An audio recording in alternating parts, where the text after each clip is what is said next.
Il était une fois 5 aventuriers courageux: Cyrus Smith, l'ingénieur; Pencroff, le marin; Gédéon Spilett, le journaliste; Herbert, le jeune assistant de Cyrus, et le chien de Herbert, Top. Ils ont embarqué sur un navire pour explorer les mers inconnues et découvrir de nouveaux horizons. Après avoir navigué pendant des jours, ils ont été pris dans une violente tempête qui a fait chavirer leur navire. Ils ont réussi à s'accrocher à des morceaux de bois et à flotter jusqu'à une île lointaine et mystérieuse. Là-bas, ils ont découvert un monde étrange et magnifique rempli de créatures exotiques, de paysages spectaculaires et de dangers mortels. Les aventuriers ont dû travailler ensemble pour survivre sur cette île dangereuse. Ils ont appris à chasser, pêcher et construire des abris pour se protéger des éléments et des bêtes sauvages.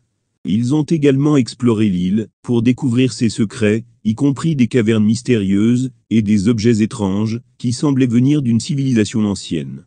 Cyrus, l'ingénieur, était particulièrement astucieux et a utilisé ses compétences pour construire des outils et des machines à partir de matériaux naturels. Pencroff, le marin, a utilisé son expérience en mer pour naviguer autour de l'île et trouver des sources de nourriture. Gédéon Spilett, le journaliste, a documenté leurs aventures et a utilisé son expertise pour créer des cartes de l'île. Herbert, le jeune assistant de Cyrus, était enthousiaste et curieux et a appris beaucoup de choses sur l'île et sur la nature en général. Top, le chien de Herbert, était leur fidèle compagnon et a souvent utilisé son flair pour les aider à trouver de la nourriture ou à repérer des dangers.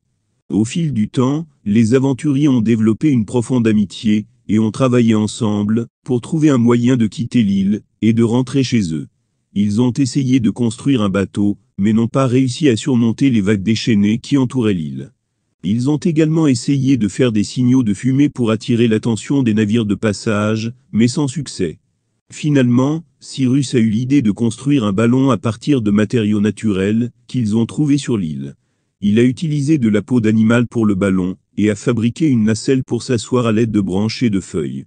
Pencroff a aidé à gonfler le ballon, Gédéon a préparé les provisions pour le voyage, Herbert a rassemblé des pierres pour servir de lest, et Top a gardé un œil vigilant sur les environs. Enfin, le ballon était prêt, et les aventuriers se sont envolés dans le ciel, laissant derrière eux l'île mystérieuse. Ils ont navigué pendant des jours, survolant des mers agitées et des terres inconnues. Finalement, ils ont aperçu un navire au loin, et ont réussi à attirer son attention, avec des signaux de fumée. Le navire s'est approché, et a envoyé un canot pour les récupérer. Les aventuriers ont été accueillis à bord par l'équipage, qui a été émerveillé par leur histoire et leur courage. Ils ont été ramenés chez eux, où ils ont été accueillis en héros pour leur incroyable aventure. Les aventuriers ont partagé leur histoire avec le monde entier, inspirant des générations de voyageurs et d'explorateurs à venir. Ils ont également continué à se voir régulièrement, se rappelant leur expérience sur l'île mystérieuse et leur amitié profonde qui les avait unis.